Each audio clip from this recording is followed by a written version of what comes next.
All right, what's up? I'm a little under the weather because of allergies right now, so please just let it exist. What I want to say really quickly, and I am intending for this to be a quick recording, is to just touch on the perception of closure that is created through entertainment and media, like your movies and your TV shows and maybe your books. And what I'm trying to say is that we hold this myth. I'm going to call it a myth because it is a false reality about closure being something that happens typically in a conversation, right? Or an action from someone else, that someone else gives us the closure, that us engaging with someone else gives us is how closure is created. It's that closure is had, and closure is that conversation. Closure is something that comes from someone else. That is a myth. That is a myth. And there can be different things going on at play in those conversations that you're having, that last conversation that you have with someone to, quote, clear the air, unquote, or whatever it is you're doing. But closure is not what's happening.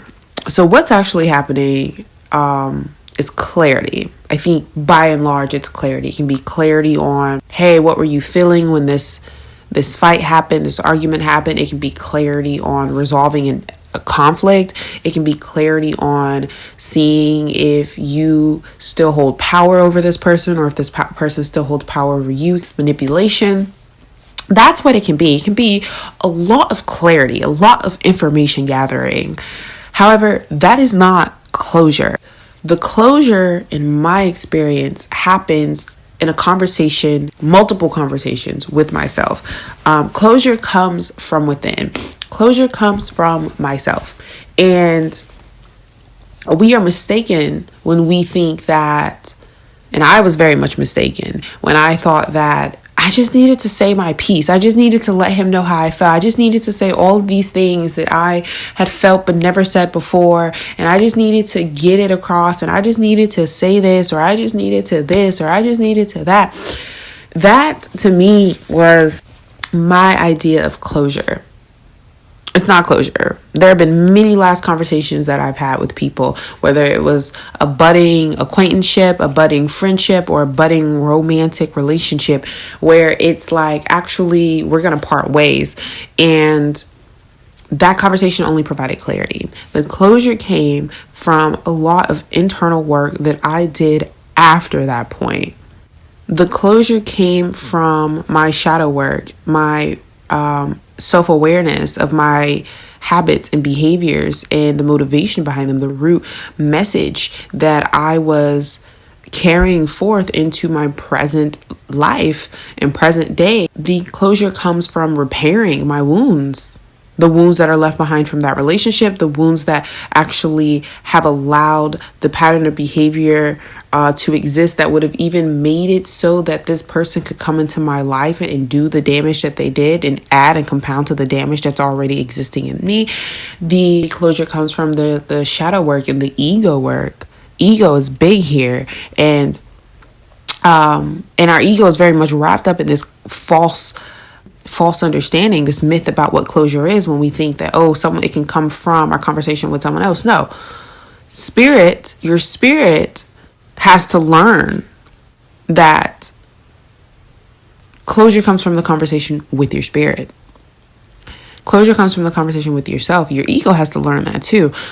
It's a lot easier to get ego on board when your spirit's on board, though. So if you're not used to involving your spirit in dialogue for closure, if you're not used to having these conversations with yourself, if you're not used to, you don't necessarily even have to be intellectualizing in a conversation. Really, closure can come, but a part of the closure is the healing process of not intellectualizing your thoughts, right?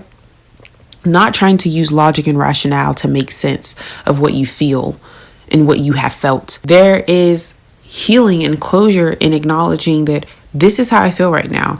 I feel hurt. And instead of saying why you feel hurt, but that's you going down the intellectualizing path. And there is space for that. There is time for that. But you also need to be holding space for just saying, but I'm hurt. I'm hurt right now. And there is no shame to be had about this hurt. There is nothing disgusting about me being hurt by this. There is nothing bad or wrong about me being hurt by this, right? So you acknowledge it. You do not judge it. And then what's happening is you feel it. You feel it in the ways that you can feel it. Right? So that's another conversation that I've actually have talked about and have recorded about different ways to actually process your emotions. But that is an essential part of just feeling it. And that helps release it. That's it. Really, you can just stop there, because then that's when you start to get curious and can start to intellectualize it, right? To me, like, expressing it outwardly and not holding it in my body is the cathartic release, right? It is a part of that.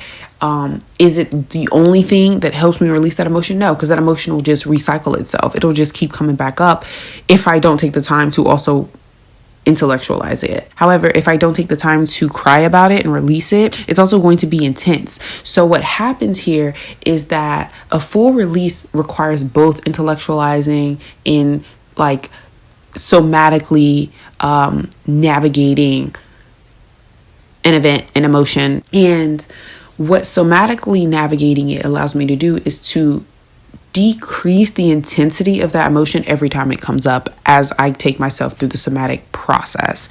And then it helps me to also move through it over time to a place of, now I'm not emotionally in pain, I'm actually emotionally happy and in peace, like trying to transmute and transform that pain and that hurt into something that feels good, or maybe just I am neutral about, through intellectualizing it.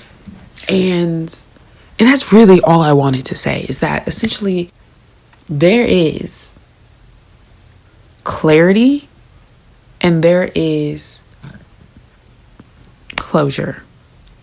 And clarity is needed for closure, but clarity is not the only component of closure. And when we're going and having these conversations with people, what we are getting is clarity. You still have work to do with yourself to actually provide the closure that you seek.